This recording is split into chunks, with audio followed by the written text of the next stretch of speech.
evening, everyone. I hope you're doing well, and this is your Royal Daily News for October 11th, 2022. In Nærum, Her Royal Highness Crown Princess Mary of Denmark attended the PlanBørnefonden's celebration to mark the United Nations International Day of the Girl held at the Nærum Gymnasium. According to a press release, the International Day of the Girl is, quote, the annual marking of PlanBørnefonden's long-term work for girls' rights and gender equality. The day is about giving girls the opportunity to show their strength and focus on the discrimination and prejudices that hold them back and prevent them from realizing their full potential. End quote.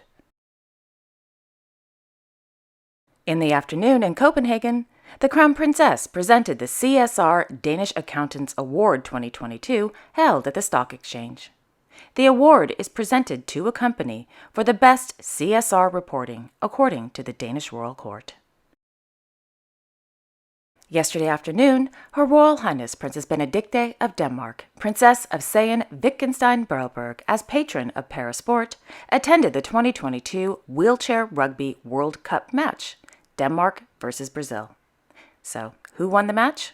Denmark, of course, 62-45. In London, Buckingham Palace announced the coronation of His Majesty King Charles III of the United Kingdom will take place on May 6, 2023, at Westminster Abbey. The coronation ceremony will be conducted by the Archbishop of Canterbury. Moreover, the ceremony will see His Majesty the King crowned alongside the Queen Consort. The coronation will reflect the monarch's role today and look towards the future, while being rooted in long-standing traditions and pageantry. Further details will be announced in due course. Meanwhile, in Scotland, Their Majesties King Charles III and the Queen Consort of the United Kingdom attended a reception to thank the community of Aberdeenshire for their organization and support following the death of Queen Elizabeth II at Station Square and the Victoria and Albert Halls. In High Wycombe, His Royal Highness the Duke of Kent visited the Air Command and the National Air and Space Operations Center at RAF High Wycombe. During his visit, the beloved Duke met with personnel and learned about their work in the space domain. Yesterday morning in Abbey Wood, Her Royal Highness the Duchess of Gloucester visited the Greenwich and Bexley Community Hospice to mark the start of Hospice Care Week. During her visit, the Duchess met with patients and their families, staff, and volunteers. At the end of her visit, the Duchess planted a tree in the hospice garden in memory of the late Queen Elizabeth II as part of the Queen's Green Canopy Project, which aims to, quote, improve our shared environment by planting trees across the globe in Her Majesty's name. In Stockholm, Their Majesties King Willem-Alexander and Queen Máxima of the Netherlands arrived at Arlanda Airport to begin their 3-day state visit to lovely Sweden.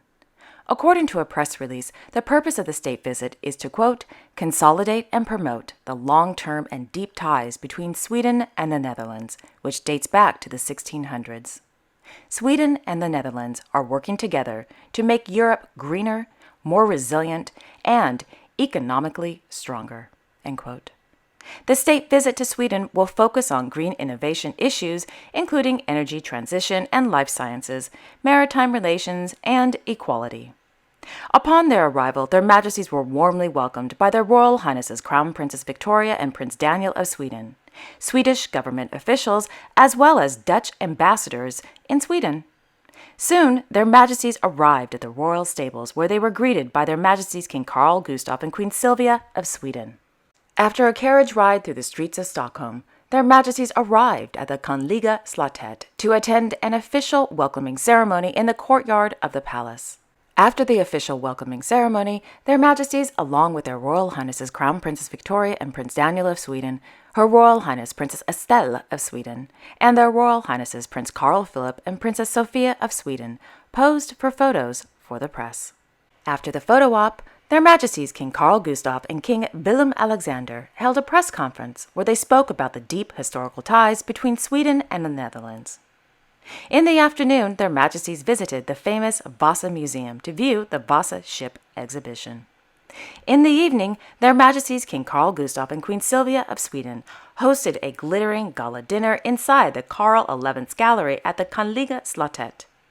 Guests in attendance include Their Royal Highnesses Crown Princess Victoria and Prince Daniel of Sweden, Their Royal Highnesses Prince Carl Philip and Princess Sophia of Sweden, Princess Christina, Mrs. Magnusson, and her husband, Mr. Tord Magnusson, a Dutch business delegation, various Swedish government officials, and representatives from various Swedish businesses.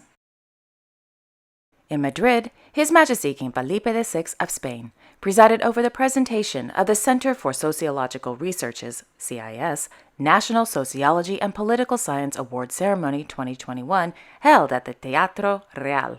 The National Prize of Sociology and Political Science is presented to an individual for outstanding contribution and scientific work in the field of sociology or political science, as evidenced by their professional career or in recognition of a singular work.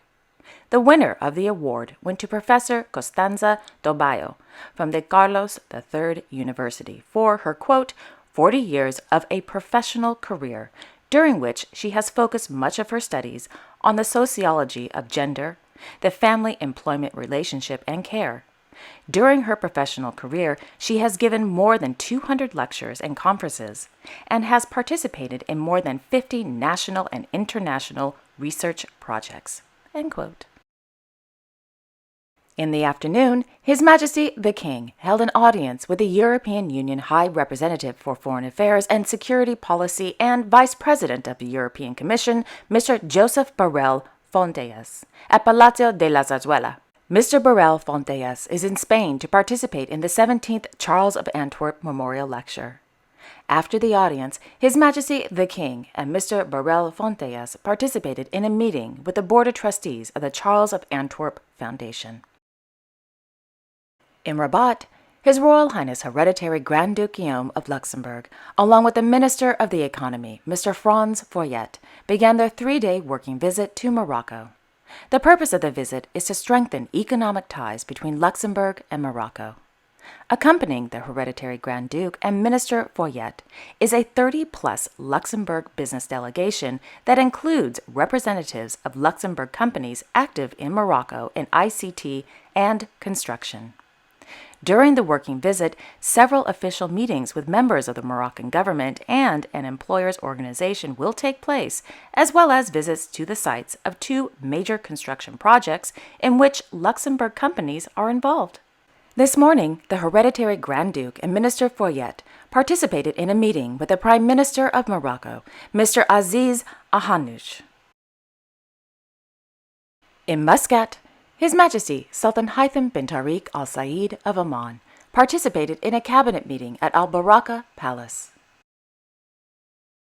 Meanwhile, at Muscat International Airport, His Highness Saeed Assad bin Tariq Al Said of Oman, Deputy Prime Minister for International Relations and Cooperation Affairs and personal representative of His Majesty Sultan Haitham bin Tariq Al Said of Oman, welcomed the President of Zanzibar, Dr. Hussein Ali, to the Sultanate of Oman.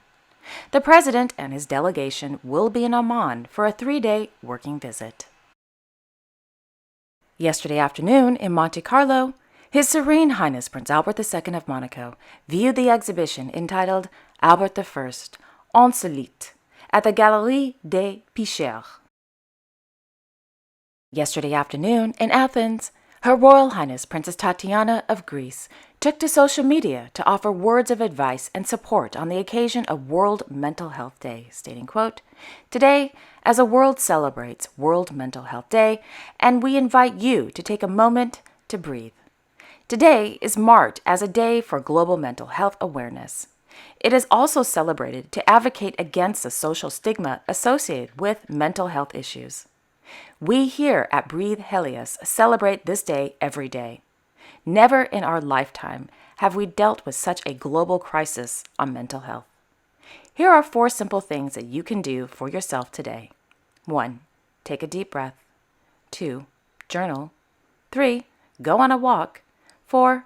Hug a loved one." End quote. Good advice. And there you have it. Thank you all so much for watching. I really appreciate it. I will be back tomorrow on Wednesday, October 12th with all the latest royal news. Until then, I wish you all a wonderful Tuesday evening and a great day tomorrow. And don't forget to like, share, and subscribe. Okay, take care, everyone. I will see you all tomorrow. Bye-bye.